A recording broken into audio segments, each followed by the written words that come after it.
কতারজন what, কি অবস্থা গো। বেশ আর 1 মিনিট 2 মিনিট লেট ওয়েট করি, করবে পরে, ঠিক আছে।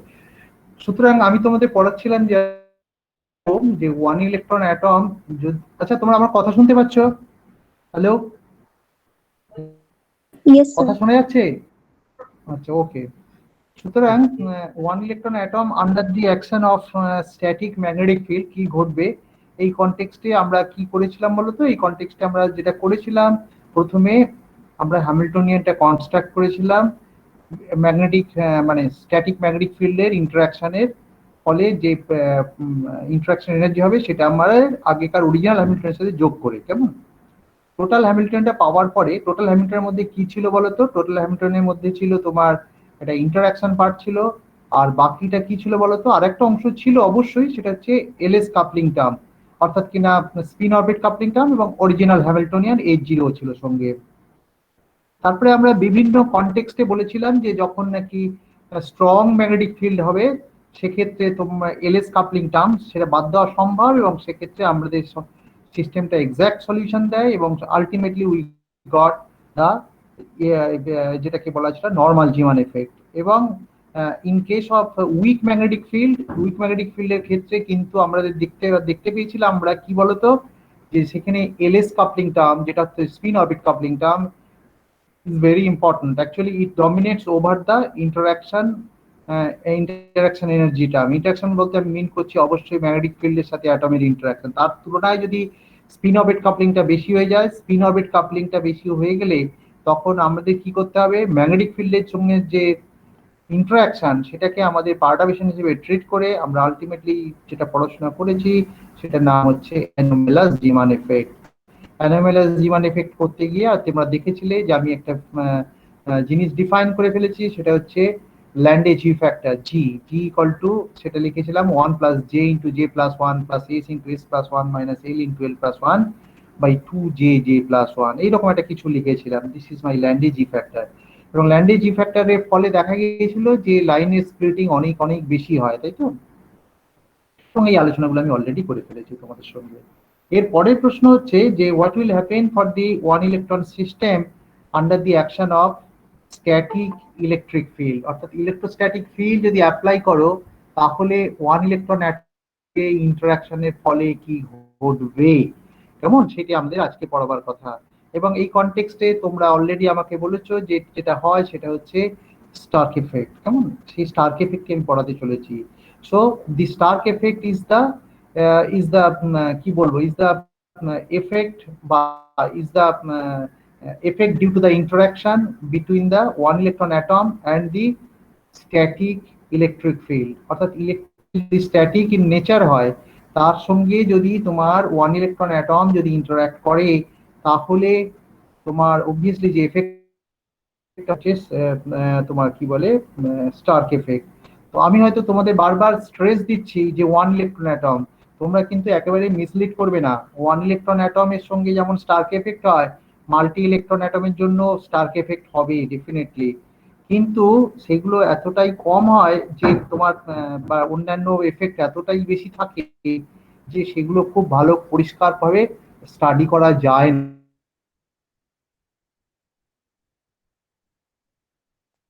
জন্য অনেক বেশি প্রমিনেন্ট এবং অনেক বেশি ডিস্টিংগুইশেবল, কেমন? যার ফলে আমরা ওয়ান ইলেকট্রন অ্যাটমের জন্য স্টার্ক এফেক্ট পড়াই, কিন্তু মাল্টি ইলেকট্রন অ্যাটমের জন্য স্টার্ক এফেক্ট ইন প্রিন্সিপল হবে, বাট সেটার এফেক্টটা এমনভাবে হবে, এতটাই কম হবে অন্য ইন্টারাকশনের তুলনায় যে সেটাকে তুমি ধর্তব্যের মধ্যে আমরা আনবো না। সুতরাং স্টার্ক এফেক্ট পড়ানো মানেই হচ্ছে I am talking about the one electron system, কেমন?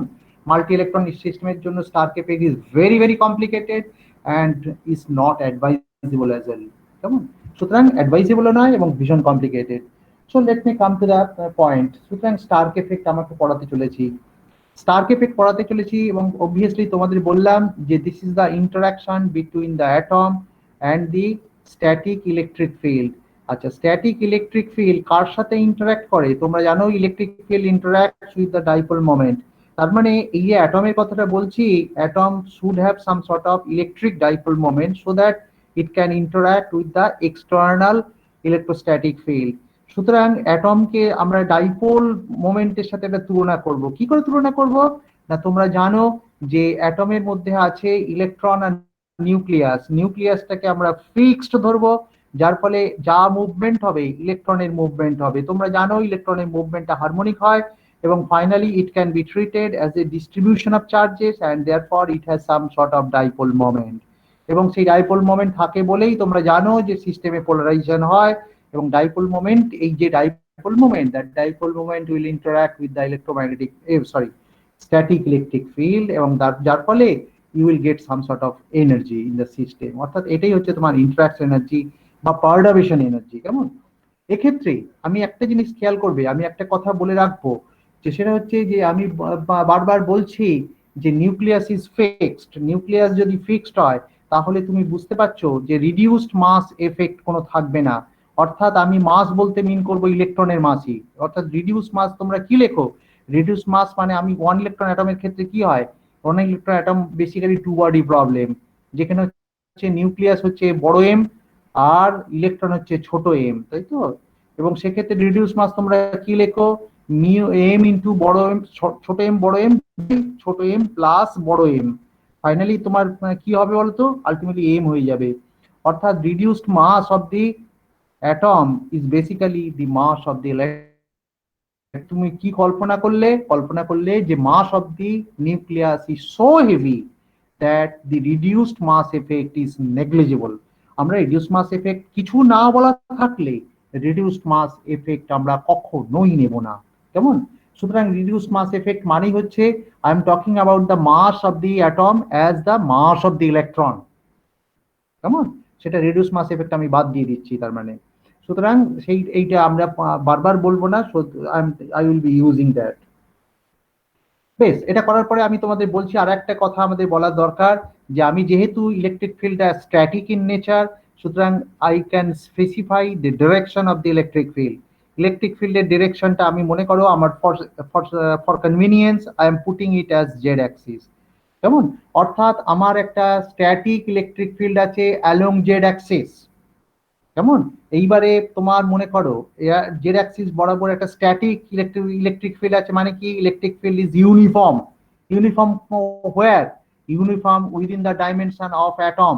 অ্যাটমের ডাইমেনশনে ইউনিফর্ম, অর্থাৎ অ্যাটমের যে ইলেকট্রন আছে that electron will observe a uniform field, and that uniform field is basically electrostatic in nature. তাহলে এই দুটো কন্ডিশনের বেসিসে আমি পরবর্তী ইন্টারাকশনটা কনসিডার করব। So let me come to the book again. সুতরাং আমি দেখো আমি ফেরত যাচ্ছি, this is my Stark effect, তাই তো? স্টার্ক এফেক্টের ক্ষেত্রে আমরা কি করব, যে এখানে দেখো যে বিকজ অফ দি ইন্টারাকশন, তাহলে কি হবে, তোমরা জানো mu dot E minus mu dot E, অবশ্যই minus mu dot E is the energy, interaction energy. Mu হচ্ছে dipole moment of the atom. Atom বলতে আমি এখানে মিন করছি অবশ্যই ইলেকট্রন, কারণ নিউক্লিয়াসের কোনো মুভমেন্ট আমি তো কনসিডার করছি না। তাহলে ইলেকট্রনের যদি মুভমেন্ট ই হয়, এবং যেহেতু অ্যালং দি জেড অ্যাক্সিস তোমার ইলেকট্রিক ফিল্ড অ্যাপ্লাই করেছো, তাহলে displacement of the electron will be along z Axis, তাই তো? তাহলে তার ডাইপোল মোমেন্ট কত হবে, ই ইন্টু জেড। ই হচ্ছে charge of the electron, z হচ্ছে তোমার displacement. This is the dipole moment. কেমন? অবভিয়াসলি ই চার্জটাকে আমরা পজিটিভ করে নিয়েছি, যার ফলে একটা নেগেটিভ কারেকশন আছে। নেগেটিভ কারেকশন আগে তোমার এই যে ইন্টারাকশন হ্যামিল্টনিয়ান, এখানে একটা নেগেটিভ থাকার কথা, সেই নেগেটিভটাকে কিল করেছে। সুতরাং ultimately this e charge is positive in nature, তাই তো? সুতরাং this is the dipole moment multiplied by electric field. এবং অবভিয়াসলি আর ভেক্টরের প্রশ্ন নেই, কারণ the direction of the electric field is along z axis and the dipole moment direction is also in the z axis. সুতরাং mu dot ই এটা আমি একদম স্কেলার হিসেবে ট্রিট করতে পারি। সুতরাং H prime is the interaction part of the energy is equal to this E E Z. কেমন? where ই হচ্ছে this is the charge in absolute sense of the electron. এটা চার্জের যে ভ্যালু, ইলেকট্রনের যে চার্জ, এবং অবশ্যই নেগেটিভ দেখার দরকার নেই, পজিটিভ চার্জের মতো। অ্যান্ড ই হচ্ছে this is the amplitude of the electric form. কেমন? এটা চেঞ্জ হবে না, E is a constant quantity, constant electric field. and z হচ্ছে this is the displacement of the electron. So this is some part of the Hamiltonian. কেমন? সুতরাং এই interaction part of the Hamiltonian যখনই লিখে ফেলেছো, তাহলে we can go for the change in energy. Change in energy for what? Change in energy because of the application of the electrostatic field. Electrostatic ফিল্ডের ফলে যে এনার্জি চেঞ্জ হবে, আমার কথাটা বুঝতে পারছো? যদি ফিল্ড যদি অ্যাপ্লাই না করো, এনার্জিটা কার এনার্জি? বেসিক্যালি ওয়ান ইলেকট্রন অ্যাটমের যে এনার্জি হয়, যে অর্থাৎ তোমার যেটা বোর থিওরি অনুযায়ী লেখো মাইনাস 1/2n², অবশ্য তোমার in terms of units, atomic units, কেমন? -1/2n², এটি তো অ্যাটমিক ইউনিটসে লেখা হয়। অর্থাৎ n যদি 1 হয়, this is the ground state of the atomic hydrogen, -1/2n², n equal to 1, তার মানে -1/2 অ্যাটমিক ইউনিট। 1 অ্যাটমিক ইউনিট মানে তোমরা জানো যে 27.2 ইলেকট্রন ভোল্ট, দ্যাট ইজ তার মানে -13.6 ইলেকট্রনের এনার্জি, সরি হাইড্রোজেন অ্যাটমের এনার্জি, কেমন? অর্থাৎ গ্রাউন্ড স্টেটে যখন থাকে। এগুলো তো তোমার অলরেডি বোর্ড থিওরি থেকে পড়েছো, এবং আমিও তোমাদের কিছুটা তোমাদের রিমাইন্ড করে দিয়ে এসেছি, তাই তো? এনিওয়ে, আমি ওগুলোর কথা আর একবার আনছি না। আমি বলতে চাইছি this is my H prime equal to EZ. তার মানে কি, হাইড্রোজেন অ্যাটমের যে অরিজিনাল এনার্জি ছিল বিফোর ইন্টারাকশন, সেই এনার্জির সঙ্গে তোমার এই এনার্জির যে পার্টাবেশন হলো, এটা তো হ্যামিল্টনিয়ান। হ্যামিল্টনিয়ান পার্টাবেশন অর্থাৎ এটা বেসিক্যালি অপারেটর, এর এক্সপেকটেশন ভ্যালু বার করতে হবে। এক্সপেকটেশন ভ্যালু বের করার অর্থ কি? This is the change in energy. Change in energy তুমি কি করবে? আগেকার অরিজিনাল এনার্জির সাথে যোগ করে দেবে। যোগ করলে you will get the change of energy, বা চেঞ্জ অফ এনার্জি বলবো না, you will get the new energy after after taking the corrections due to the interaction, কেমন? সেই জিনিসটাই করা হবে। তাহলে এইটাকে আমরা তার মানে কি করব? এর এক্সপেকটেশন ভ্যালু বের করব with the help of some sort of wave function. এবং কোন ওয়েভ ফাংশনের বেসিসে আমি বের করব, আমি এগোরে আসছি। মনে করো hydrogen atom is in the ground state, hydrogen atom বলবো না, ওয়ান ইলেকট্রন অ্যাটমই বলছি, মনে করো is in the ground state with n equal to 1, কেমন? গ্রাউন্ড স্টেট, আমি একেবারে গ্রাউন্ড, আমি হাইড্রোজেন অ্যাটমের কথাই বলে ফেলাই ভালো সবচেয়ে। পরের পাতায় চলে যাই, কোথায় ফেলে পরের পাতায় কি করে যাবো? পেজ ডাউন, এই কি হলো, যাচ্ছে না কেন? এসছে। আচ্ছা, দেখো যে এখানে বলেছে যে আচ্ছা, এখানে আরেকটা কথা আমাদের, আরেকটা কষান আমার দেওয়া উচিত ছিল। সেটা হচ্ছে যে আমরা যখন স্টার্ক এফেক্ট কথা পড়াশোনা করব, যেমন পড়াশোনা করার সময় তোমরা কিন্তু এই জিনিসটা খেয়াল করবে যে এখানে যে স্টার্ক এফেক্টের ফলে যে হ্যামিল্টনিয়ানটা হয়, অর্থাৎ interaction part of the energy হয়, that energy is much higher to your any correction due to the relativistic effect। অর্থাৎ রিলেটিভিস্টিক এফেক্ট থেকে যে কারেকশন গুলো পেয়েছিলে, কি কি কারেকশন ছিল? একটা হচ্ছে তোমার কাইনেটিক এনার্জি কারেকশন টার্ম, একটা হচ্ছে তোমার স্পিন অরবিট কাপলিং টার্ম, আর একটা হচ্ছে তোমার ডারউইন টার্ম। এই টার্মগুলো এতটাই ছোট with respect to the Stark Hamiltonian, Stark এফেক্টের যে হ্যামিল্টনিয়ান পার্ট হবে, সুতরাং ওইগুলোকে আমি নির্দ্বিধায় বাদ দিয়ে দিতে পারি। সুতরাং তুমি যেন আর দ্বিতীয় কোশ্চেন করবে না যে আমি কেন রিলেটিভিস্টিক এফেক্ট নিচ্ছি না, because relativistic effect is so small compare to the perturbation due to the Stark effect. Stark এফেক্টের জন্য যে পারটারবেশন হবে বা যে চেঞ্জ অফ এনার্জি হবে, that is much higher compared to your relativistic correction, therefore you don't need to consider relativistic effect in your system। relativistic effect যখনই নিলে না, তখন তোমার obviously স্পিনের কনসেপ্টের কোনো আর প্রয়োজন নেই।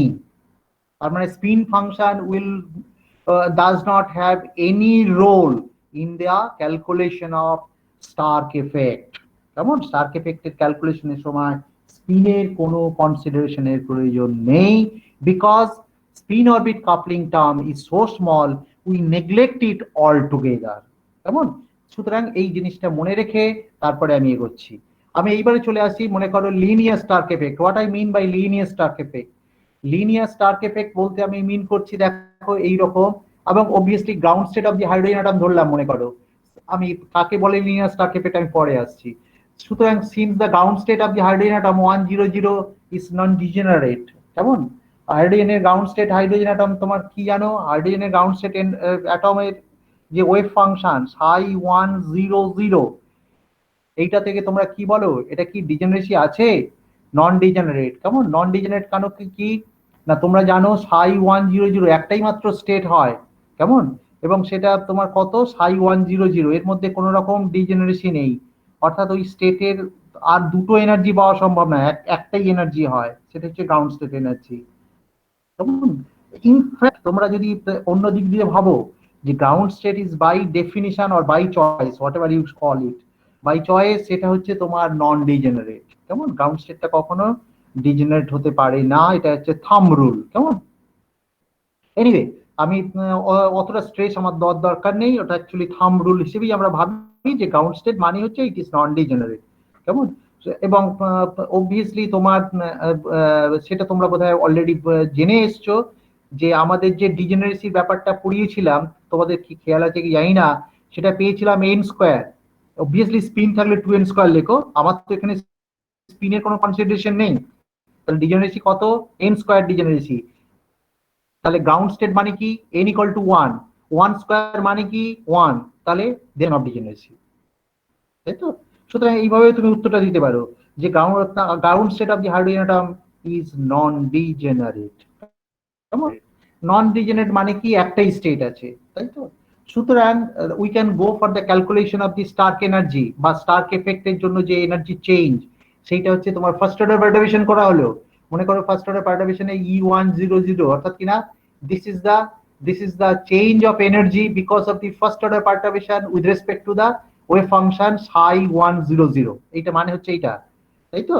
সুতরাং আমরা কি করলাম? এইচ প্রাইম বসালাম, এইচ প্রাইম কত ছিল? জেড, ইটা বের করে নেওয়া হয়েছে, এবং তারপরে ইন্টিগ্রেশন, মানে এটা তোমার অবভিয়াসলি ব্র্যাকেট নোটেশন ইউজ করা হচ্ছে, তাহলে ψ100 জেড ψ100, এটার এক্সপেকটেশন ভ্যালু অবভিয়াসলি ইন্টিগ্রেশনের ফর্মেও লেখা যেতে পারে। ইন্টিগ্রেশনের ফর্মে লিখলে ψ100 স্কোয়ার জেড ডিআর। কেমন? তার মানে আমার কি বললো তো ব্যাপারটা? I am talking about the electric field, অবশ্যই uniform electric field along z axis, and I am interested to calculate the Stark effect বা স্টার্ক এফেক্ট। সেটা কি, এফেক্টটা কি সেটা আমি এখনো কিচ্ছু বলিনি, শুধু এফেক্টের কথা বলে যাচ্ছি। এফেক্টের ফলে কি হবে সেটা আমরা কিন্তু বলিনি। এফেক্টের ফলে হতে পারে যে স্প্লিটিং হতে পারে এনার্জি লেভেলের, হতে পারে যে এনার্জি লেভেল শিফটিং হতে পারে। কেমন? তোমরা জানো তো শিফটিং এর ব্যাপারটা অলরেডি তোমরা দেখেছিলে যে রিলেটিভিস্টিক কারেকশনের জন্য আমাদের এনার্জি লেভেলে যে শিফটিং হয়েছিল, কেমন? এবং স্প্লিটিংও হয়েছিল, অবশ্যই স্প্লিটিং হয়েছিল, যেটাকে তোমরা ফাইন স্ট্রাকচার স্প্লিটিং বলেছিলে, এবং তার শিফটিংও হয়েছিল, অর্থাৎ কিনা shifting with respect to what? With respect to Bohr energy level. কেমন? অর্থাৎ অরিজিনাল যে এনার্জি লেভেল ছিল তার থেকে দেখবে শিফটিং হয়েছিল এনার্জি। কেমন? আর সুতরাং স্টার্ক এফেক্টের ফলে এনার্জির শিফট হবে না স্প্লিটিং হবে সেগুলো আমি এখনো কিচ্ছু বলছি না, শুধু বলছি যে স্টার্ক এফেক্ট কি জিনিস। স্টার্ক এফেক্ট হচ্ছে the this is the effect due to the static electric field interacting with the one electron system। কেমন? তার ফলে কি ঘটবে আমি পরে আসছি। আচ্ছা বেশ, সুতরাং এই যে এটা এই যে পারটারবেশন এনার্জি E100, তাহলে এটা কত হলো? ψ100 স্কয়ার জেড ডিআর। এটা অবভিয়াসলি এই ইন্টিগ্রেশনটা করার কোনো অর্থ হয় না, কারণ তোমরা জানো দিস ইজ ইকুয়াল টু 0। কারণটা কি? তার কারণটা হচ্ছে ψ100 এগুলো কি বেসিক্যালি? এগুলো wave function of the ground state of the hydrogen atom. এটা হাইড্রোজেন অ্যাটমের জন্যই করছি, যেহেতু হাইড্রোজেন অ্যাটমে বা ওয়ান ইলেকট্রন অ্যাটমের জন্য একই কথা সত্যি, আলটিমেটলি আমি হাইড্রোজেন অ্যাটমের জন্য করছি ψ100, তার জন্য যে তোমার চেঞ্জ অফ এনার্জি হচ্ছে দিস ইজ দিস। এবং এই ψ100 এই ওয়েভ ফাংশনের তোমরা জানো প্যারিটি কাকে বলে? প্যারিটিটা কত হয় বলতো? -1/L, তাই তো? হাইড্রোজেনিক ওয়েভ ফাংশন যেটা হয় তার যে করেসপন্ডিং প্যারিটিটা ডিপেন্ড করে তোমার অ্যাঙ্গুলার মোমেন্টাম কোয়ান্টাম নাম্বারের উপরে। সেটা কত হয়? -1/L is the ডিজেনারেসি। এখানে এলটা 100 জন্য L equal to 0। L equal to 0 মানে কি? -1/0 1। ঠিক সিমিলারলি এইটার ক্ষেত্রে L ইকুয়াল টু 0, অর্থাৎ কিনা এটার জন্য 1। সোজা কথা আমি বলতে চাইছি যে it has definite parity -1/L। এল যদি তাহলে অড প্যারিটি স্টেট, এল যদি ইভেন হয় তাহলে ইভেন প্যারিটি স্টেট। তার মানে এটা মানে হচ্ছে hydrogenic wave function does have definite parity, অর্থাৎ either it should have odd parity or it can have even parity, অর্থাৎ মিক্স প্যারিটি হতে পারে না হাইড্রোজেনিক ওয়েভ ফাংশনের। সুতরাং hydrogenic wave function either it should be even or should be odd parity. কেমন? তাহলে ψ100 তাহলে এটা একটা definite parity state, it may be odd it may be even. অবশ্যই এখানে বুঝতেই পারছো এটা তোমার ইভেন প্যারিটি, কারণ l equal to 0। আমি যাই হোক ψ100 is a definite parity state, এবং obviously definite parity মানে either odd or even। আমি কি odd কিংবা even সেটা আমি আসছি না। সিমিলারলি এইটার ক্ষেত্রে একই।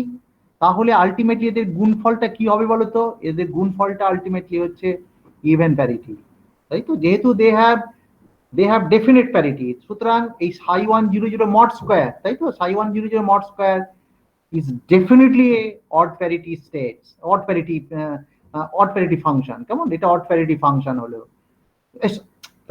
ইভেন প্যারিটি ফাংশন হলো। Even parity function multiplied by odd, তাই তো? Multiplied by odd function. তাহলে টোটাল ওভারঅল এটা হলো কি বলতো? এটা টোটাল ওভারঅল হলো কি? Odd function. Odd function, you are integrating the odd function over symmetric space. কেমন? যার ফলে এটা যেহেতু অডটাকে ইন্টিগ্রেট করো, অডকে ইন্টিগ্রেট করলে আলটিমেটলি কি দাঁড়াবে বলতো? দাঁড়াবে সেটা হচ্ছে 0। অর্থাৎ from the parity consideration you will get the integral will the contribution of the integral will be 0। তার মানে কি বলতো? তার মানে হাইড্রোজেনের যে ground state of the wave function does not exhibit, কেমন? does not exhibit কি করবে না? এটা কোনো দিন স্টার্ক এফেক্টে পার্টিসিপেট করবে না। এবং অবভিয়াসলি এটাকে আমরা লিনিয়ার স্টার্ক এফেক্ট বলছি, কারণটা কি? I am talking about the electric field which is linear in nature, অর্থাৎ e to the power 1 basically. কেমন? এবং যদি ইলেকট্রিক ফিল্ডটা যদি আরো হায়ার অর্ডারে হতো, ই স্কয়ার, ই কিউব ইত্যাদি, তাহলে যে যে জিনিসটা আসতো সেটাকে আমরা বলি কোয়াড্রেটিক স্টার্ক এফেক্ট বা আরো হায়ার অর্ডার স্টার্ক এফেক্ট। কেমন? এবং সেক্ষেত্রে তোমরা জানো যে ইলেকট্রিক ফিল্ড যদি তোমার পোলার মানে প্রপোর্শনাল টু প্রপোর্শনাল হয়, অর্থাৎ লিনিয়ার হয়, আমার কথাটা বুঝতে পারছো? আমি যদি বলি something is proportional to electric field, তোমরা সঙ্গে সঙ্গে বাম দিকে তাহলে কি বসাবে? যে তোমরা বলবে যে this is polarisation, polarisation is proportional to the electric field. কেমন? এবং সেই পোলারাইজেশনটাকে আমরা লিনিয়ার পোলারাইজেশন বলি। আর যদি তোমার হায়ার ইলেকট্রিক থাকে, অর্থাৎ ইলেকট্রিক ফিল্ড কোয়াড্রেটিক হয়, তা অন্য হয়, তাকে বলা হয় নন লিনিয়ার পোলারাইজেশন। আনফরচুনেটলি তোমাদের নন লিনিয়ার পোলারাইজেশন কোন স্টেজে আমরা কভার করি না। Students with quantum electronics special paper তারা বোধহয় নন লিনিয়ার অপটিক্স এর আন্ডারে নন লিনিয়ার পোলারাইজেশনটা পড়াশোনা করো, কিন্তু অন্যরা সেই স্কোপ তাদের নেই। এনিওয়ে আমি সেটা মিন করছি, quadratic Stark effect is very important when square of the electric field comes into picture। কেমন? কোয়াড্রেটিক কেন? Because electric field is square in nature. আর যদি লিনিয়ার ইন নেচার হয় তখন তুমি বলবে লিনিয়ার স্টার্ক এফেক্ট। সুতরাং এই যে লিনিয়ার স্টার্ক এফেক্ট বলছে, তার মানে কি? Electric field is linear in nature, তাই তো? সুতরাং সেক্ষেত্রে আমরা বলবো this is my linear Stark effect.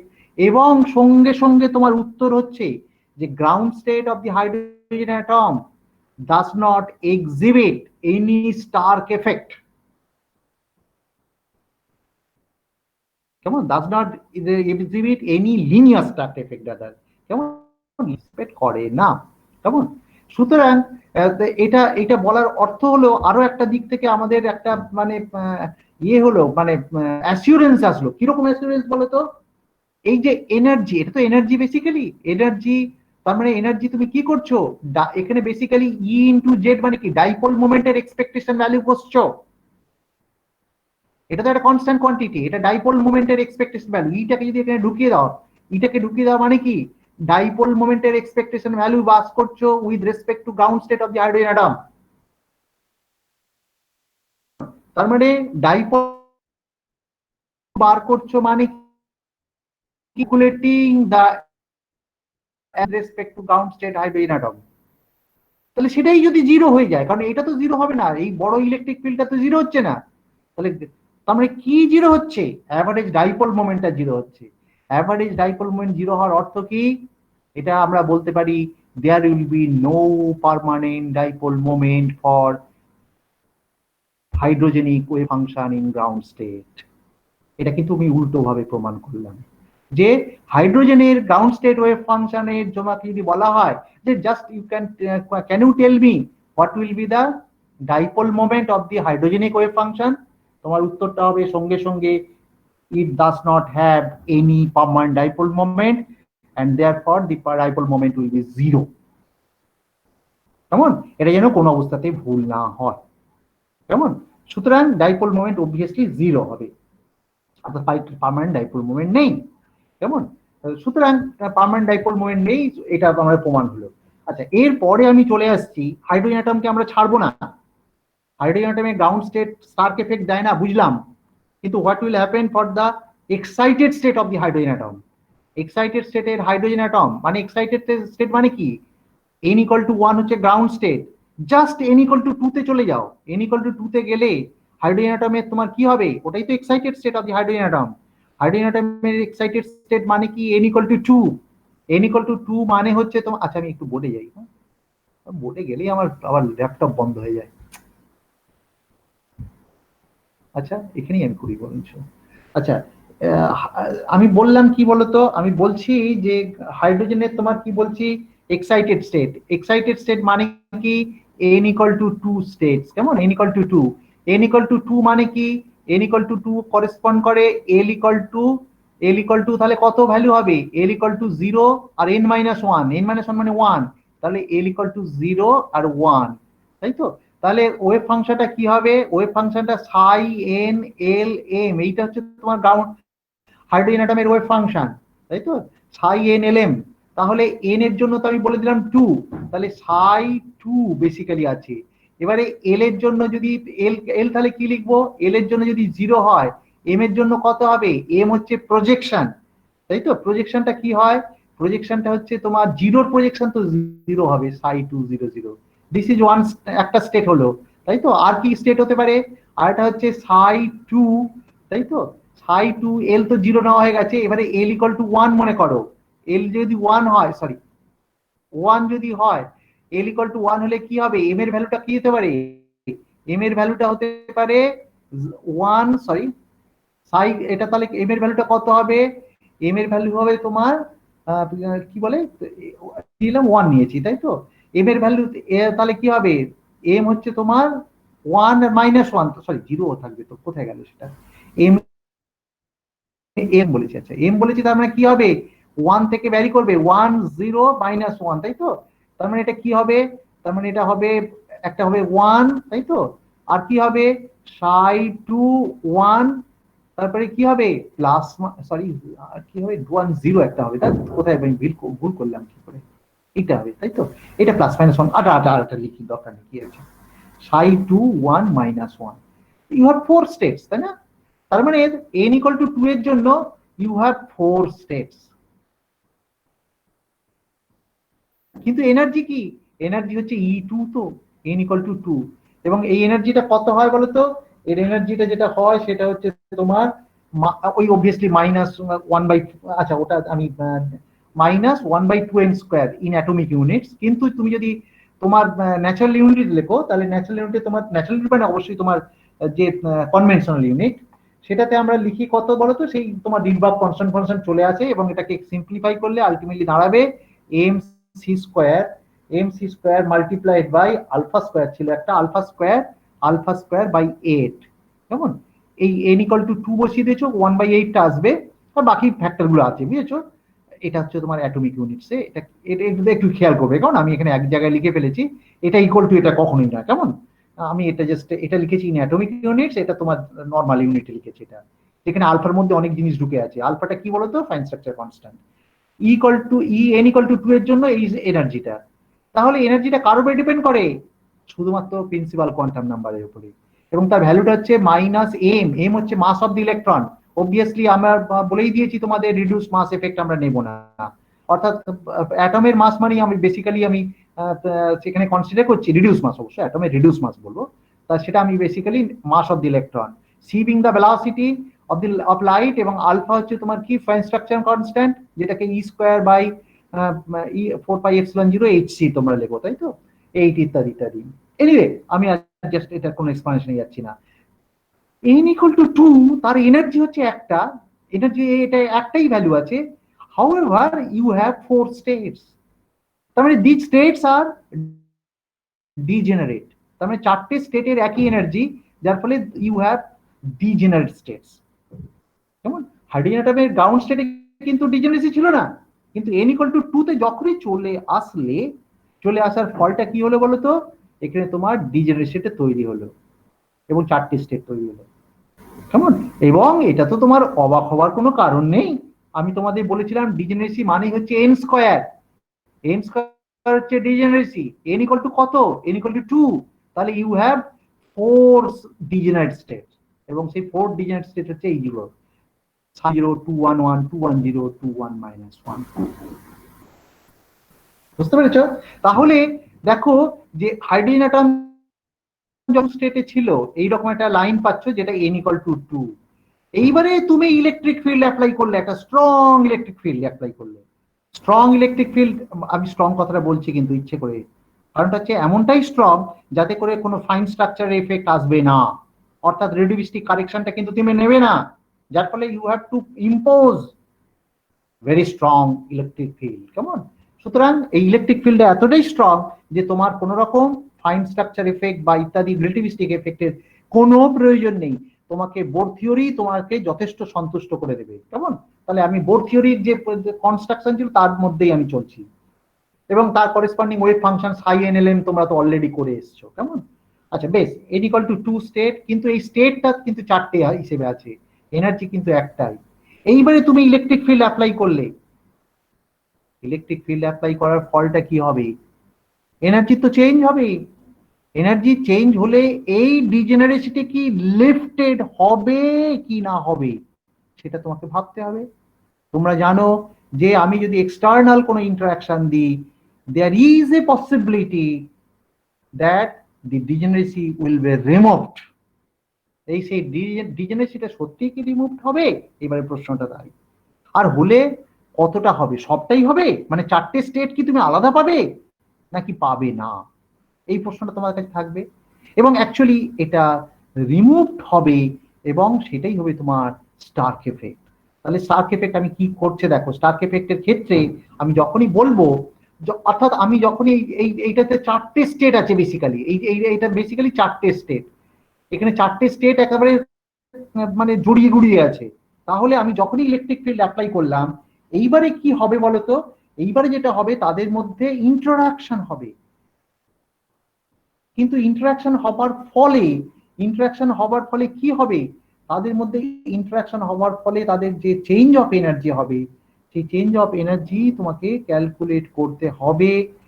কেমন? ক্যালকুলেট করতে গেলে তোমাকে দেখতে হবে যে এই যে লেভেলস গুলো আছে, সেই লেভেলগুলো যখন আমি ভাববো, আচ্ছা যাক, এনিওয়ে এদের মধ্যে তোমার পার্থক্যটা হয়ে যাবে কি করে?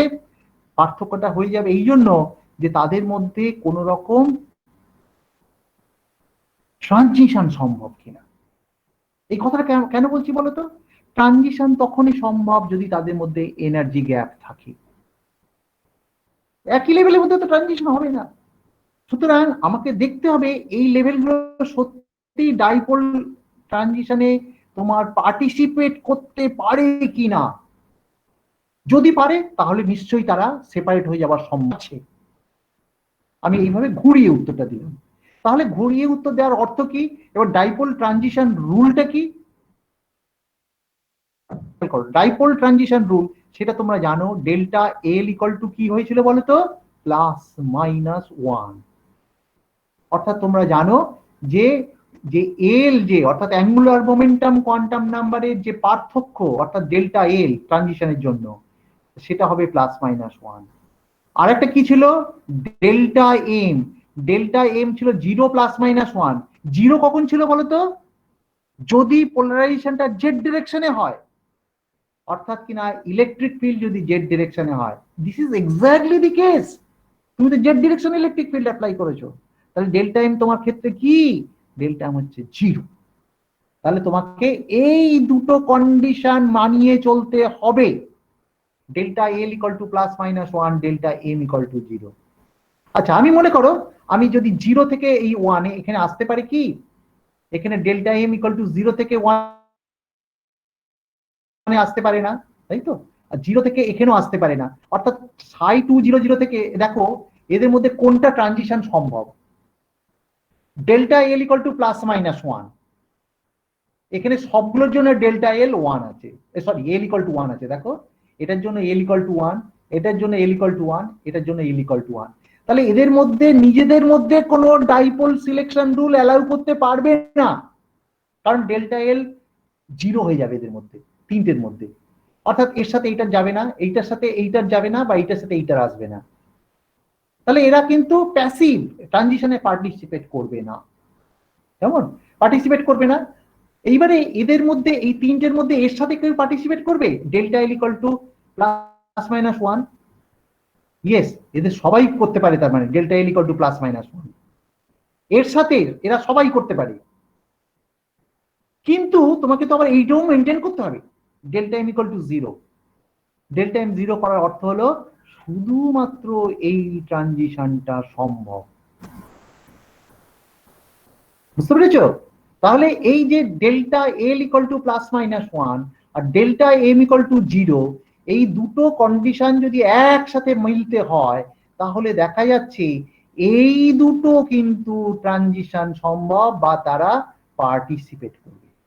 এটা পার্টিসিপেট করার অর্থ কি বলতো? এটা পার্টিসিপেট করার অর্থ হলো এখানে 4টে স্টেট ছিল, অ্যাজ ইফ তোমার 4টে স্টেট এরকম, মানে আমি যদিও আলাদা করে দেখাচ্ছি, কিন্তু তারা আলাদা নয়, বেসিক্যালি একই এনার্জি। তারা কি হবে বলতো? এদের মধ্যে দেখবে একজন হঠাৎ উপরের দিকে যাওয়ার চেষ্টা করবে, আর একজন নিচের দিকে চলে আসবার চেষ্টা করবে, আর তাদের মধ্যে ট্রানজিশন সম্ভব। যার ফলে দুজন এখানে একই থেকে যাবে। কারা থাকবে বলতো? যারা থাকবে তাদের নাম হচ্ছে 2-1-1, এরা কিন্তু ইনট্যাক্ট থাকবে, 2-1-1 স্টেট। কেমন? এই দুটো স্টেট কিন্তু এরা এই একই জায়গায়, আগের জায়গায় পড়ে থাকবে, এদের তোমার পার্মানেন্ট ডাইপোল মোমেন্ট থাকবে না। কিন্তু এদের ক্ষেত্রে কিন্তু তোমার কি হবে বলতো? এদের ক্ষেত্রে একটা ডাইপোল মোমেন্ট, এর এল ইকুয়াল টু কত? এল ইকুয়াল টু 0, তাই না? এর ইকুয়াল টু 0, এর এল ইকুয়াল টু কত? 1। তাহলে এখানে কি হচ্ছে? প্যারিটির পার্থক্য হচ্ছে, তাই তো? সুতরাং নন জিরো হয়ে যাবে। সুতরাং বুঝতে পারছো? তাহলে 2-1-1, 2-1-1, এই দুটো স্টেট আনচেঞ্জ থাকবে, কিন্তু আর দুটো স্টেট বেসিক্যালি স্প্লিট হয়ে যাবে। তার মানে ইলেকট্রিক ফিল্ড তুমি যদি অ্যাপ্লাই করো, তাহলে কি পাবে বলো তো? পাবে তুমি বেসিক্যালি 3টে স্টেট পাবে, এবং একটা আনচেঞ্জ থাকবে, আর দুটো তুমি স্টেট পাবে। সেই দুটো কোথায় যাবে না সেটা তুমি না ক্যালকুলেট করলে বুঝতে পারবে না। সেটা ওপরেই দুটো স্টেট উঠে যাবে, না নিচে দুটো স্টেট নেমে যাবে, না একজন ওপরে যাবে, না একজন নিচে আসবে, সেটা তুমি ক্যালকুলেট করে না বার করলে বুঝতে পারবে না। তবে তোমাদের কাছে এইটা আমার উত্তর, যে you will get some sort of splitting in the levels, energy levels. তার মানে কি? তার মানে হচ্ছে you are getting some sort of removal of the degeneracy. কারণ তোমার একটাই এনার্জি ছিল, এখন দেখবে যেন 3টে এনার্জি পেয়ে যাচ্ছ। তার মানে you are successful in removing the degeneracy in the system, অবশ্যই পার্সিয়াল, কারণ 4টে যদি পেতে তাহলে বলতে ফুল ডিজেনারেসি ইজ রিমুভড, কিন্তু এখানে তুমি partial removal of degeneracy is possible. তাহলে এই ক্যালকুলেশনটা করবো কি করে? না, তোমরা পারটার্বেশন থিওরি তোমরা অলরেডি করে এসছো, আমি আর এটার মধ্যে যাব না। তবে এই পারটার্বেশন থিওরি একটু ঝঞ্ঝাটের পারটার্বেশন। কেমন? কি ঝঞ্ঝাটের পারটার্বেশন? এখানে যেটা আছে, তোমাকে ডিজেনারেট পারটার্বেশন থিওরি ইউজ করতে হবে। তোমরা ডিজেনারেট পারটার্বেশন থিওরি নিশ্চয়ই পড়াশোনা করেছো। ডিজেনারেট পারটার্বেশন থিওরি হয়েছে তো? না হলে আবার আমাকে পড়াতে হবে, আমি নিশ্চয়ই নয়। হ্যালো, পারটার্বেশন থিওরি পড়ানো হয়েছে তো? কথা বলে না কেন? ওই Sheikh Sohel, Sheikh, hello sir. Perturbation theory পড়ানো হয়েছে? খুব ভালো করে হয়নি স্যার। এই ডিপ্লোম্যাটিক উত্তর আমি চাই না, পড়ানো হয়েছে কি হয়নি, তো হয়েছে তো। আচ্ছা, পারটারবেশন থিওরি, আমি অবশ্য টাইম ডিপেন্ডেন্ট পারটারবেশন থিওরি আমি পড়িয়েছি তোমাদের, এবং তুমি স্পেশাল পেপারেও পড়েছো, কোনো সন্দেহ নেই, দু জায়গায় তোমাকে পড়িয়েছি, অতএব তোমার কোনো এক্সকিউজ করা যাবে না। কিন্তু আমি টাইম ইন্ডিপেন্ডেন্ট পারটারবেশন থিওরি তুচ্ছ জিনিস, সেই জন্য আমি পড়াইনি, তাই তো। কিন্তু টাইম ইন্ডিপেন্ডেন্ট পারটারবেশন থিওরি দুটো পার্ট ছিল, একটা হচ্ছে ডিজেনারেট পারটারবেশন থিওরি, একটা নন ডিজেনারেট পারটারবেশন থিওরি। নন ডিজেনারেট পারটারবেশন থিওরি অত্যন্ত তুচ্ছ, কিন্তু ডিজেনারেট পারটারবেশন প্রবলেম আছে, কারণ তোমাদের ডিজেনারেসি থাকার ফলে একটা ডিনোমিনেটরে জিরো এসে যেত, এবং জিরোটাকে রিমুভালের জন্য তোমাকে এই ঝঞ্ঝাটের একটা সুফলও তোমরা পেয়েছো। কি সুফল বলো তো? যে ওয়েভ ফাংশনে তুমি চেঞ্জ করতে হতো, অর্থাৎ ওয়েভ ফাংশনটা একটা linear combination of wave function আসতো, এবং যার ফলে ওয়েভ ফাংশন গুলো কি হয়, ডিজেনারেট পার্ট হবে, ডিজেনারেট যদি হয়ে যায় এনার্জি লেভেলস গুলো, তাহলে তাদের ওয়েভ ফাংশন গুলো কি হয় বলো তো? তোমাকে যদি হঠাৎ করে বলা হয়, মনে করো দুটো লেভেল আছে, তারা ডিজেনারেট, তাদের ওয়েভ ফাংশন সম্বন্ধে তোমার কোনো আইডিয়া আছে কিনা, তোমাকে জিজ্ঞেস করলে যদি বলো, কি উত্তর দেবে বলো আমাকে আগে। Do you have any idea about the wave function? কোনো কিচ্ছু না কষে তোমায় বলতে হবে।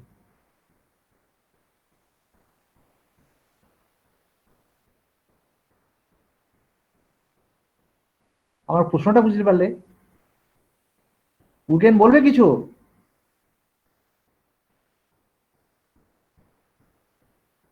Ugen, could you follow me? Yes, sir.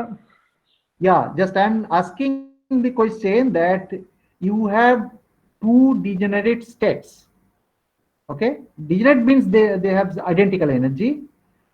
So without going any calculation, could you tell what will be the nature of the wave function, or are they related, or they are not related, and if they are related, how they are related? এই কোশ্চেনটা তোমার সামনে রাখলাম, বলতে পারবে কি ব্যাপারটা দাঁড়াবে? শুধু উর্গেন কেন, সবাইকে জিজ্ঞেস করছি।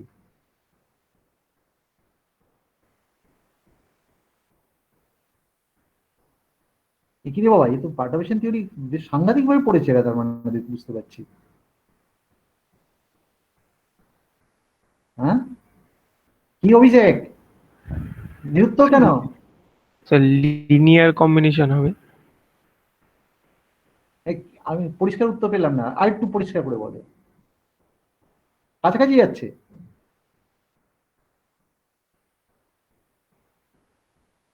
স্যার ওয়েভ ফাংশন দুটো লিনিয়ারলি ডিপেন্ডেন্ট হবে। কি বললো নন্দিনী? পারফেক্ট। কেমন উত্তরটা জেনে পেলে তো? নন্দিনী ঠিক বললো, নন্দিনী বললো যে ওয়েভ ফাংশন দুটো লিনিয়ারলি ডিপেন্ডেন্ট হবে। কেমন? আচ্ছা, এইবারে নন্দিনীকে আমি আরেকটা প্রশ্ন করি, লিনিয়ারলি ডিপেন্ডেন্ট হলে সেরকম ওয়েভ ফাংশন কি তুমি খুব কাজের মনে করো?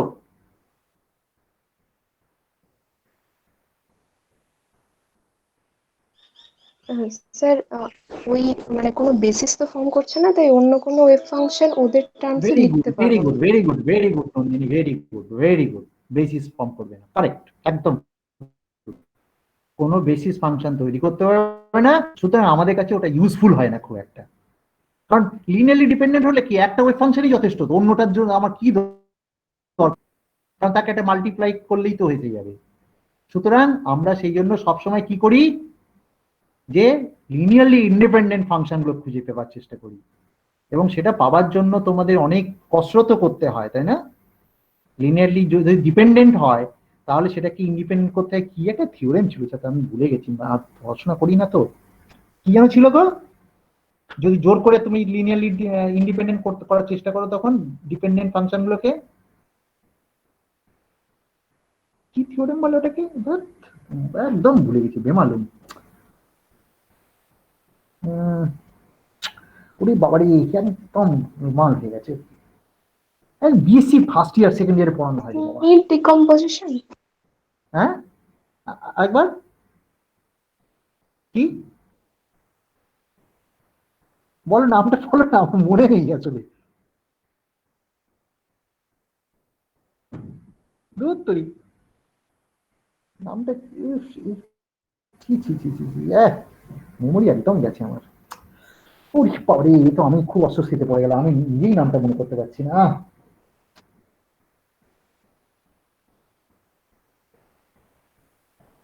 এই কি ওটা নামটা বলো আমাকে, আমি কিছুদিন নামটা মনে আসছে না, মানে লিনিয়ারলি ইন্ডিপেন্ডেন্ট করে নেবার চেষ্টা করতে হয় তখন, যার ফলে অর্থগোনাল করতে হয়। অর্থগোনালিটি থিওরেম একটা ছিল, কি নামটা ভুলে গেলাম পুরো। Gram Schmidt orthogonalization process. Ground speed, এই নামটা এত শক্ত, নামটা মনে থাকে না। গাউড স্মিথ অর্থগোনালাইজেশন থিওরেম, কারেক্ট। কেমন? হ্যাঁ, পারফেক্ট। কে বললো বাবা? আমি একটু মনে করিয়ে দিলাম, আমার মেমোরি একদম কাজ করছে না। স্যার আমি। সেক্সুয়াল, হ্যাঁ সেক্সুয়াল, বেশ, ভেরি গুড। গাউড স্মিথ অর্থগোনালাইজেশন থিওরেম বা অর্থগোনালাইজেশন প্রসেস। কেমন? তার মানে বুঝতে পারছো যে আমাদের সবসময় লিনিয়ারলি ইন্ডিপেন্ডেন্ট থাকলে তাকে সেটা কোনো কাজে আসে না, তাকে অর্থগোনাল করে নিতে হয়, এই গাউড স্মিথ। এবং যার ফলে তোমরা দেখবে যে মাস্টারমশাই তোমাদের যদি ওই রকম ডিজেনারেসি থাকে, সেই ডিজেনারেসি থাকলে সেই ওয়েট ফাংশনটাকে কাজে লাগায় না, তখন বলে আমরা এটাকে অর্থগোনাল করতে গেলে some suitable combination of wave function নিয়ে করব। এবং একটাকে বলা হয়েছিল তোমার কি, একটাকে বলা হচ্ছে তোমার কি অড, আবার ভুলে গেলাম আর একটা কথা। মনে করো সাই 1 আর সাই 2, এটাকে যদি প্লাস করো তাহলে তোমার ইভেন হয়, even combination, odd combination, by nature they are orthogonal. কেমন? এটাকে ও সিমেট্রিক অ্যান্টিসিমেট্রিক, এই আসল এই ল্যাঙ্গুয়েজ গুলো ভুলে যাচ্ছে এই ফিজিক্সের। সিমেট্রিক মেট্রিক কম্বিনেশন, এইগুলো কেন করেছিলে? Just to remove the degeneracy and to make the wave function orthogonal to each other. এগুলো তো ভুললে চলবে না বাবা। আচ্ছা, এনিওয়ে, ওই জিনিসটাই তোমার ডিজেনারেসি পড়াবার সময়, ডিজেনারেট পারটারবেশন থিওরির সময় মাস্টারমশাইদের পড়িয়ে থাকেন। কেমন? অর্থাৎ এই জিনিসটা তোমার ডিজেনারেট পারটারবেশন থিওরি করতে গেলে এগুলো তোমার সঙ্গে সঙ্গে চলে আসবে। আচ্ছা, আমি ডিজেনারেট পারটারবেশন থিওরি পড়াবার বিন্দু মাত্র ইচ্ছে নেই। আমি বুঝতে পারছো আমি সমস্ত জিনিসগুলো ভুলে গেছি এখন। সুতরাং কি হলো রে বাবা, তো ছাদ ফাদ ভেঙে পড়বে না কি? ব্যাপারটা কি? এই কে ওপরে? কে আমার হনুমান নাকি? হনুমান তো আওয়াজ দেবেন, যাক নিয়ে বেশ ঠিক আছে। আমি ডিস্ট্রাকশন হয়ে গেছে আমার, দেখি কোথায় ছিলাম, আমি ভুলে গেছি। আমি পড়াচ্ছিলাম তোমাদের এই প্রসেস। আচ্ছা বেশ বেশ, এনিওয়ে আমি ফেরত আসছি আর কোনো এক্সট্রা কথা না বলে। সুতরাং এই চারটে স্টেটের মধ্যে বুঝতে পারছো যে কেবলমাত্র পার্টিসিপেট করতে পারে কোন স্টেট গুলো বলতো? পার্টিসিপেট করতে পারে এই দুটো স্টেটের মধ্যে, কেবলমাত্র পার্টিসিপেট করতে পারে, এরা কিন্তু ইন্ট্যাক্ট থেকে থাকবে। অর্থাৎ কিনা এদের কোন রকম পার্মানেন্ট ডাইপোল মোমেন্ট নেই। তার মানে psi2 1 psi2 1 - 1 এদের পার্মানেন্ট ডাইপোল মোমেন্ট নেই, but they will form this. আচ্ছা, এইবারে তোমার ডিজেনারেট পারটারবেশন থিওরি যদি করো, একটু আগেই বললাম লিনিয়ার কম্বিনেশন করতে হয় এবং তার যে কোএফিসিয়েন্ট C1 C2 ইত্যাদি ইত্যাদি, আমি আর এর মধ্যে ডিটেলে যাচ্ছি না। তোমরা যদি বললে হয়তো আমি করে দেবো, কিন্তু দ্যাট উইল টেক টাইম, বুঝেছো? আমার মনে হয় না এটা আমার পক্ষে করা উচিত, কারণ এখান থেকে একটা ডিটারমিন্যান্ট। এনিওয়ে, এটা বেসিক্যালি যেটা করা হয় কি বলতো, যে তোমাদের যে ওয়েভ ফাংশনটাকে আচ্ছা আমি, আচ্ছা এইভাবে পড়ানোর কোনো অর্থ হয় না, আমি তোমাদের একটু ব্যাক করিয়ে নিয়ে যাই। বইতে কত আছে, কত, এটা 2.328, বুঝেছো? তোমাদের একটু দেখিয়ে নি বরঞ্চ, 110টা স্কেলে হয়ে যাবে বোধ হয়।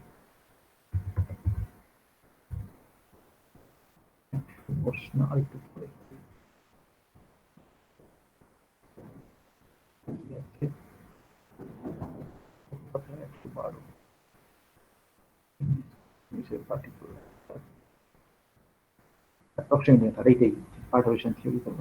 হ্যাঁ, টাইম ইন্ডিপেন্ডেন্ট পারটারবেশন থিওরি। দেখো, টাইম ইন্ডিপেন্ডেন্ট পারটারবেশন থিওরি দুটো পার্ট আছে বেসিক্যালি, বুঝেছো? একটা হচ্ছে ডিজেনারেট, একটা নন ডিজেনারেট পারটারবেশন থিওরি। এই যে নন ডিজেনারেট কেস, নন ডিজেনারেট কেস তোমরা খুব সহজে হয়ে যায়, এটা খুব সিম্পল ব্যাপার। এটা পড়বার পরে তারপরে ডিজেনারেট পারটারবেশন থিওরি আসে। কেমন? এটা নন ডিজেনারেট। নন ডিজেনারেটে কোনো অসুবিধা নেই, কারণ e k is not equal to m, তাই তো? M not equal to k m. কিন্তু ডিজেনারেটের ক্ষেত্রে কি হয়, কে এই এনার্জি দুটো সমান হয়ে যাওয়ার ফলে তোমার ডিনোমিনেটরে বিচ্ছিরি রকম অবস্থা হবে, 0 হয়ে গেলেই তোমার ইনফিনিটি হয়ে যাবে, এবং এটা চিহ্ন তোমাকে তার জন্য টেক কেয়ার করতে হয় একটু গন্ডগোল করে। এবং যার ফলে আমাদের যে ওয়েভ ফাংশনটা বানানো হয় একটা, এই যে লিনিয়ার কম্বিনেশন, তোমরা যারা তোমাদের সবাই জানো তোমরা, তবু স্টিল তোমাদের আমি বলে দিচ্ছি, সেটা বানাতে হয় সেই ওয়েভ ফাংশনটা with some linear combination of the unperturbed of wave function. অর্থাৎ এই ওয়েভ ফাংশনটাই ছিল, অর্থাৎ আমার কাছে 4টে wave function basically in some sense. কেমন ফাংশনের একটা সুইটেবল কম্বিনেশন এমন ভাবে তৈরি করব যাতে করে এটা কিনা হবে একটা লিনিয়ার কম্বিনেশন অফ দিস, এবং তারপরে এদের অর্থোগোনালিটি গুলো দেখা হয় চেক করে।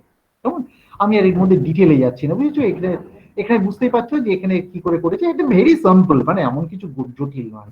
যেমন আমি যেটা ইন্টারেস্টেড সেটা দেখাতে, যে finally you will get like this H prime, এটাই হচ্ছে পারটার্বেশন। পারটার্বেশনের জন্যই তোমার ডিজেনারেশনটা রিমুভ হবে। কেমন এইচ প্রাইম এবং সিআরএস, অর্থাৎ এই যে কোএফিসিয়েন্ট, সেই কোএফিসিয়েন্ট মানে কি বলতো, যে কোএফিসিয়েন্ট গুলো দিয়ে লিনিয়ার কম্বিনেশন করেছো, অর্থাৎ এক্সপানশন কোএফিসিয়েন্ট। কেমন আর এইগুলো, এই জিনিসটা থাকবে ইকুয়াল টু 0, এবং এটাকে 0 হতে গেলে এই যেহেতু তোমার এই বস্তুটিকে, এই বস্তুটি 0 হতে পারে না। আচ্ছা পরে তোমাদের বলা হয়েছে বোধ নাকি সাইকে আর সাইকেএস, আচ্ছা হ্যাঁ তাই বলেছে। এই সিআরএস এগুলো তো 0 হতে পারে না, কারণ এটা তোমার তো কোএফিসিয়েন্ট। এগুলো 0 না হওয়ার ফলে এর করেসপন্ডিং ডেট, এটা তো বেসিক্যালি এটা যে এটা তো একটা সিস্টেম অফ লিনিয়ার ইকুয়েশন।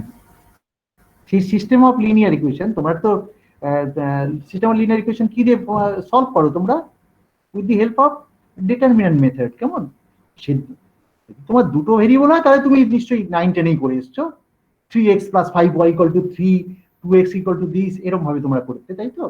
কিন্তু যদি অনেকগুলো ভেরিয়েবল এসে যায় তখন আমরা ডিটারমিনেন্ট ফর্মে করি, অর্থাৎ ক্রেমার্স রুল টুল ইউজ করা হয়, তাই তো? ঠিক তাই করা হয়েছে এখানে। বেসিক্যালি এখানে একটা সিস্টেম অফ লিনিয়ার ইকুয়েশন আছে, সেই লিনিয়ার ইকুয়েশন গুলোকে তার ডিটারমিনেন্ট করেসপন্ডিং, এটা যেহেতু এটা কি equal to 0 right hand side, এটা যদি 0 না হতো তাহলে একটু সুবিধা ছিল, তাহলে তখন সেইটা বাই ডিটারমিনেন্টটা লিখতে। কিন্তু এক্ষেত্রে তোমার কি, এটা 0 হতে গেলে আলটিমেটলি কি হবে, ডিটারমিনেন্ট ভ্যালু ইটসেলফ 0 হতে হবে। এক্ষেত্রে কি তোমরা আলটিমেটলি কষতে হবে, সি এর ভ্যালু ট্যালুগুলো কষতে হবে। কেমন আমি আর ডিটেলে যাচ্ছি না, আমি বইতে ফেরত চলে যাই। কত পাতা ছিল আমার, 230 কত ছিল আমার মনে হয়। তোমরা যথেষ্ট বুদ্ধিমতী ছেলে মেয়ে, এগুলো বোঝার পক্ষে, এবং তোমরা করতে পারবে। এবং আমি আর ওর মধ্যেই যাচ্ছি না, তাকে একটু চলে আসছি আবার। কেমন বেশ, তাহলে দেখো ওই যে ওখানে যেটা ছিল আমি এখানে সেটাই করা হয়েছে। দেখো দুটো লিনিয়ার ইকুয়েশন পাওয়া গেছে, C1E1 C2 H'12। H'12 মানে কি বলতো? H'12 মানে হচ্ছে যে পার্ট হ্যামিল্টনিয়ানের expectation value between two states 1 and 2। মানে 1 and 2 বলতে মিন করছি কি বলতো, 1 and 2 বলতে মিন করছি একটা 2s স্টেট, 2s মানে 200, আর 2p0 স্টেট, 2p0 মানে 210। এই দুটো স্টেটের মধ্যে তো ইন্টারাকশন হবে বলেছি, মানে ডাইপোল মোমেন্টটা থাকবে, তাই তো? একটা 2s 200, একটা 2100 স্টেট, তার রেসপেক্টে H' বার করতে হবে। এইটা হ্যামিল্টনিয়ানটা। কেমন হ্যামিল্টনের এক্সপেকটেশন ভ্যালু বেসিক্যালি H'1, তাই তো? এটা করা হয়েছে, তারপরে এই এই এই H'12 বের করেছে। কেমন H'12 = H'21, এই যে এটা ক্যালকুলেশনটা করা হয়েছে। জেড এর এক্সপেকটেশন ভ্যালু করা হয়েছে Ψ210 Z, Ψ200 R। কেমন অবভিয়াসলি এটা তোমার কিরকম প্যারিটি বলো তো, অড প্যারিটি। এইটার জন্য কি ইভেন প্যারিটি, তাহলে এটা ইন্টিগ্রালটা ভ্যানিশ করবে না অবভিয়াসলি। কেমন ভ্যানিশ করবে না, সুতরাং আলটিমেটলি এই ইন্টারাকশন এনার্জি এই হ্যামিল্টনটা থাকবে, বুঝেছো? এই ইন্টারাকশন হ্যামিল্টনটা Ψ200 ওই ফাংশনটা বসাতে হবে। তোমরা একটু কষ্ট করে কষে নেবে, যদিও আমার কষা আছে, কষা মানে এখানে বোধহয় করে দিয়েছে, তাই না? এই দেখো যে এখানে বুঝতেই পারছো যে কি বলে m = 0 দুজনের জন্য, তাই না? m = 0 জন্য একটা সুবিধা হলো e⁻im phi, মানে phi এর কোনো ইন্টিগ্রেশনের তোমার খুব একটা প্রবলেম হবে না। কেমন এনিওয়ে এই ওই ফাংশনটা বসাতে হবে টেবিল থেকে, বুঝেছো? টেবিল থেকে বসিয়ে, টেবিল থেকে আমার কাছে বোধহয় লেখা আছে, টেবিল থেকে বসা। আচ্ছা আমি লিখে রেখেছি কি ওই ফাংশনটা, আচ্ছা এখানে তো লিখেই দিয়েছে। দেখো Ψ200 মানে আমার কাছে লেখা রয়েছে 1/2√2π Z/A0⁻3/2 1 - ZR/2a0 e⁻ZR/2a0। Anyway there is a table, লেখাই আছে 3.1 টেবিল থেকে দেখে নাও। কেমন এবং Z = R cos θ, ইন্টিগ্রেশনটা তোমরা করতে পারবে, খুব ভালোভাবেই করতে পারবে। তোমরা আরো শক্ত ইন্টিগ্রেশন করতে অভ্যস্ত। আলটিমেটলি আমার উত্তরটা হচ্ছে this, that is important. H'12 is equal to -3e⁻A0Z। What is A0? A0 হচ্ছে বোর রেডিয়াস, অবশ্য ফার্স্ট বোর রেডিয়াস। কেমন ফার্স্ট বোর রেডিয়াস মানে কি, হাইড্রোজেন অ্যাটম যখন n ইকুয়াল টু 1 স্টেটে থাকে তখন তার নিউক্লিয়াস থেকে যে দূরত্ব ইলেকট্রনের সেটা কি বলা হচ্ছে ফার্স্ট বোর রেডিয়াস। অর্থাৎ n ইকুয়াল টু 1 এর জন্য যে যে রেডিয়াসটা হয়, অর্থাৎ কিনা যে n ইকুয়াল টু 1 এর জন্য সার্কেল কমপ্লিট করবে, মানে বোর থিওরি অনুযায়ী তো তোমার জানোই যে electron is moving in a circular orbit, কেমন? সেক্ষেত্রে তোমার কি হবে বেসিক্যালি, সেটা কি আমরা বলি বোর রেডিয়াস a0। a0 ভ্যালুটা আমরা জানা আছে, কেমন? 0.5 অ্যাংস্ট্রম বলে, কেমন? এদিকে আমি কত ভ্যালু অ্যাবসলিউট ভ্যালু নিয়ে আমি চিন্তিত নই, এখন আমি জাস্ট এটা a0 লিখে রাখছি।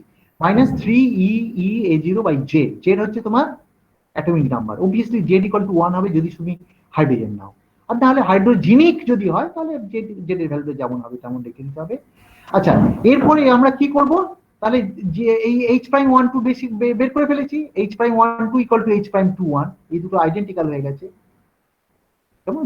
তাহলে বুঝতে পারছো যে এই দুটো ইকুয়েশন আইডেন্টিক্যাল হওয়ার পরে এটা যদি জিরো যেহেতু, তাহলে ডিটারমিনেন্টটা জিরো হতে বাধ্য। একটু আগে দেখলে ডিটারমিনেন্টটা জিরো হলে তাহলে কি হবে, ওটা বসিয়ে দিলাম, -e1 h'12 h'12 e1, এর ডিটারমিনেন্ট ভ্যালুটা জিরো হতে হবে। তাহলে এবার ডিটারমিনেন্টটা কষে নাও, e1 এর ভ্যালুটা বেরিয়ে যাবে, e1 এর ভ্যালুটা হবে কত, plus minus absolute value of h'1 plus minus square root of ইত্যাদি হবে, তাই না? e1 স্কোয়ার ইকুয়াল টু, ও এটা তো h'12, মানে এটা অ্যাবসলিউট ভ্যালুতে লেখা হয়েছে পজিটিভ, যাতে করে দুটো রুটই বোঝানো যায়, প্লাস মাইনাস ভ্যালু আছে, কেমন? Anyway, so this is very simple. তাহলে দেখো যে e1 তাহলে কত হলো, আমি সেটা কিন্তু বেশি ইম্পর্টেন্ট আমার কাছে। একটা হচ্ছে 3 a0/z, ইটা পজিটিভ, এটা তো অবশ্যই positive, a0 positive, z positive, তার মানে এই পুরো কোয়ান্টিটিটা পজিটিভ। আর সুতরাং এই যদি প্লাস সাইনটা আগে লেখো তাহলে এই পুরো জিনিসটা পজিটিভ, আর যদি মাইনাস সাইনটা লেখো তাহলে পুরো জিনিসটা negative. With respect to what? এটাই তো চেঞ্জ অফ এনার্জি। তাহলে জিরোর রেসপেক্টে একজন কি হবে, প্লাস সাইডে যাবে, আর একজন ডাউনে চলে যাবে। তার মানে তোমার জিরোটাকে মাঝখানে রেখে, আমি যে লেভেলটা দেখাচ্ছিলাম, সরি কোথায় গেল, এইটা ঠিক আছে, এই যে লেভেলটাকে দেখাচ্ছিলাম না, তাহলে আমি এইবার একদম শিওর যে একজন উপরে যাবে, একজন নিচে নামবে, কেমন? কতটা উপরে যাবে, 3e, মানে চার্জ ই, ইলেকট্রিক ফিল্ড বড় ই, a0/z, এইরকম একটা ভ্যালু, তাই না? তাই তো দেখানো হলো 3e a0/z অ্যামাউন্ট, বা উপরে যাবে একজন, নিচে নামবে একজন, কেমন? আচ্ছা, এইবারে এটা তো পেলাম, ওই স্টেট দুটো আলাদা হয়ে গেছে, এই দুটো স্টেট আলাদা হয়ে গেছে, কিন্তু তারা কেমন স্টেট? এই দুটো স্টেট হবে linear combination of the two states involving in the system. কোন দুটো স্টেট ইনভলভ? ψ200, ψ210।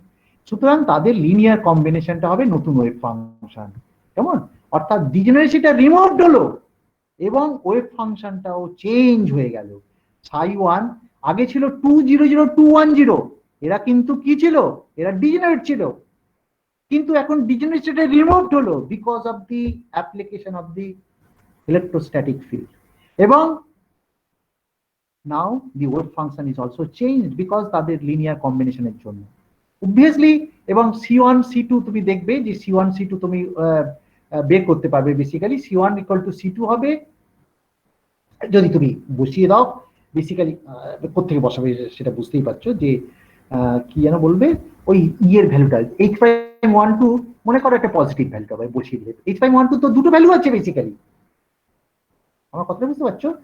h'12 এর জন্য দুটো পজিটিভ হলো। আচ্ছা, এখান থেকে একটা ইকুয়েশন ফর্ম করলে c1 e1 c2 h'12, কেমন? আমার কথা বুঝতে পারছো? এটা তো ভাঙবে, তুমি তো এটাই ম্যাট্রিক্সটা ভাঙছো মনে করো, তাহলে ভাঙলে কি হবে, বেসিক ইকুয়েশন তৈরি হবে তো, সিস্টেম অফ লিনিয়ার ইকুয়েশন। একটা হচ্ছে -1 c1 আর c2 h'12, ঠিক আছে? h'12, আচ্ছা আমি এটা কি আবার লিখতে হবে, h'12 ভ্যালুটা কত? h'12 মানেই তো হচ্ছে তোমার প্লাস মাইনাস e1 ছিল, তাই না? h'12 মানেই তো প্লাস মাইনাস e1। তাহলে দেখা যাচ্ছে যে e1 যদি মাইনাস হয় তাহলে c1 ইকুয়াল টু c2 হবে, এবং C1 equal to C2 হওয়ার অর্থ কি? C1 C2 অর্থ হচ্ছে C1 equal to C2 যখনই হয়ে গেল তাহলে ওয়েভ ফাংশনটা কি হবে? C1 psi1 plus C2 psi2, কেমন? এবং C1 C2 এবং অবভিয়াসলি সেটা কত হবে? C1 যদি C2 সাথে সমান হয় প্রবাবিলিটি কনজারভেশন অফ প্রবাবিলিটি থেকে তোমার আলটিমেটলি 1/√2 হতে হবে অবভিয়াসলি। তাহলে একটা ওয়েভ ফাংশন হচ্ছে psi1 1/√2 psi2 0 0 psi2 1 0, আর যদি নেগেটিভ এটা যদি psi21 ভ্যালুটা হয় তাহলে C1 equal to minus C2, অর্থাৎ এটা হচ্ছে তোমার কি symmetric combination of the wave function, আর একটাকে তুমি বলো অ্যান্টি সিমেট্রিক কম্বিনেশন, এবং অবভিয়াসলি তারা অর্থোগোনাল।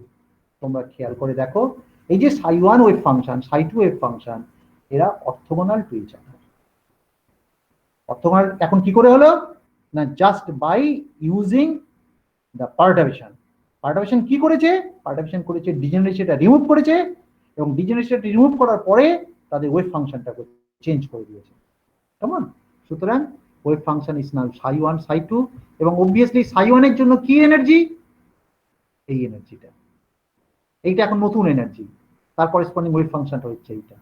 আর যদি এনার্জিটা এইটা হয় যেটা এই জিনিসটা psi2, তার মানে ওপরে যে এনার্জিটা চলে গেল, ওপরে যে লেভেলটা চলে গেল তার ওয়েভ ফাংশনটা হচ্ছে অ্যান্টি সিমেট্রিক, আর যে নিচে চলে যাবে সে হবে সিমেট্রিক ওয়েভ ফাংশন। ওকে, আচ্ছা এইটাকে আমি যদি একটু এগিয়ে নিয়ে যাই দেখবে তাহলে এইদের মধ্যে যে এনার্জি গ্যাপ যেটা হবে সেই এনার্জি গ্যাপটা কত বলো তো? যে কি বলে এটাকে, এটা 3E(a0) না কি যেন লিখলাম না, 3, আমি জাস্ট অ্যাবসলিউট ভ্যালু দেখি 3E(a0) z, এটা তো এনার্জি। সেই এনার্জি থেকে তুমি যদি ফ্রিকোয়েন্সি টার্মসে লেখো তাকে h দিয়ে ভাগ করতে হবে, 3E(a0) E/z, এটা হচ্ছে এনার্জি, তাকে h দিয়ে ভাগ করলে h দিয়ে ভাগ করার ফলটা কি হবে? h দিয়ে ভাগ করলে তুমি ফ্রিকোয়েন্সি আসলে, ফ্রিকোয়েন্সিকে আবার c দিয়ে ভাগ করলে তাহলে কি হবে? স্পেকট্রোস্কোপিক ইউনিটে আসলে, অর্থাৎ সেন্টিমিটার ইনভার্স ইউনিটে চলে আসলে। সেন্টিমিটার ইনভার্স ইউনিটে চলে গেলে তার মানে কি হবে? যে তোমার যে স্পেকট্রাল লাইনটা পাবে তোমার জিরো রেসপেক্টে একজন উপরে যাবে, কত যাবে? 12.8, এইগুলো ভ্যালুগুলো বসিয়ে দেওয়া হলো, বসিয়ে দিয়ে 12.8 E/z, জেড যদি 1 নেই না তাহলে 12.8 ইন্টু E 10⁻⁷ সেন্টিমিটার ইনভার্স। তার মানে এই ভ্যালুটা সিগনিফিক্যান্ট হবে তখনই যদি ই এর ভ্যালুটা 10⁷ অর্ডারের হয় volt per metre. It's a huge electric field. তার মানে স্টার্ক এফেক্ট পেতে গেলে তোমার ইলেকট্রিক ফিল্ডটাকে অনেকটাই স্ট্রং, বুঝতে পেরেছো? এবং সেক্ষেত্রে বুঝতে পারছো 12.8 সেন্টিমিটার ইনভার্স হয়ে যাবে তার যে শিফটিংটা, কেমন? এই দেখো এখানে এই যে চারটে ডিজেনারেট স্টেট ছিল তাদের মধ্যে অ্যান্টিসিমেট্রিক কম্বিনেশন উপরে চলে গেছে ওয়েভ ফাংশন, কেমন? আর নিচে এসছে তোমার সিমেট্রিক কম্বিনেশন, এবং এইটা তোমার আনচেঞ্জ থাকছে। তাহলে এদের কোনো পার্মানেন্ট ডাইপোল মোমেন্ট তৈরি হয় না, কিন্তু এটার জন্য ডাইপোল মোমেন্ট তৈরি হয়। সুতরাং this will participate in the interaction part of the energy, কেমন? এখানে কি লিখেছে দেখো, this suggest that hydrogen atom in the degenerate unperturbed state behaves as though it has a permanent electric dipole moment of magnitude 3E(a0) which is originated between anyway তোমরা পড়ে নেবে এটা কি আছে দুটো, ওই যে আমি বললাম বারবার ডাইপোল মোমেন্ট আছে বেসিক্যালি মিউ ডট ই, এটাই তো এনার্জি বেসিক্যালি। সরি আমি আরেকবার রিপিট করি, মিউ ডট ই তার মানে এইটা হচ্ছে ডাইপোল মোমেন্ট বেসিক্যালি, কেমন? এই পুরো জিনিসটাকে ডাইপোল মোমেন্ট। স্যার ক্লাস আছে। তোমার এনার্জি, হ্যাঁ ছেড়ে দিচ্ছি, মিউ ডট ই এটাই তো ডাইপোল মোমেন্টের এনার্জি। তাহলে মিউটা কত? It has a permanent dipole moment of this value, কেমন? অর্থাৎ চারটে যে স্টেট আছে তাদের মধ্যে দুটো স্টেটের কোনো পার্মানেন্ট ডাইপোল মোমেন্ট নেই, আর দুটো স্টেটের ডাইপোল মোমেন্ট আছে। সেই ডাইপোল মোমেন্টটা হচ্ছে কত? তাদের ভ্যালুটা হচ্ছে 3E(z/h)a0/z, কেমন? আমার লিনিয়ার স্টার্ক এফেক্ট আজকের মতো বোধহয় শেষ করছি, পার্মানেন্ট ডাইপোল মোমেন্ট ইত্যাদি ইত্যাদি ইত্যাদি। বেশ, আজকে আর পড়াচ্ছি না, কেমন? আমি আরেকটা পার্ট আমার ছিল আজকে, আমি বোর্ডে লিখেও রেখেছিলাম, সেটা আমি আজকে মিস করে গেলাম, কারণ এইটা আমি করে বলে ভেবেছিলাম কিন্তু পারলাম না আজকে। এটা কষে দেওয়াই ছিল এখানে আজকে। এখন এনিওয়ে এটা কোয়েঞ্চিং এফেক্ট বলা হয়, কেমন? পরের দিনে পড়াবো তাহলে। ঠিক আছে, তোমরা লিভ করে যাও।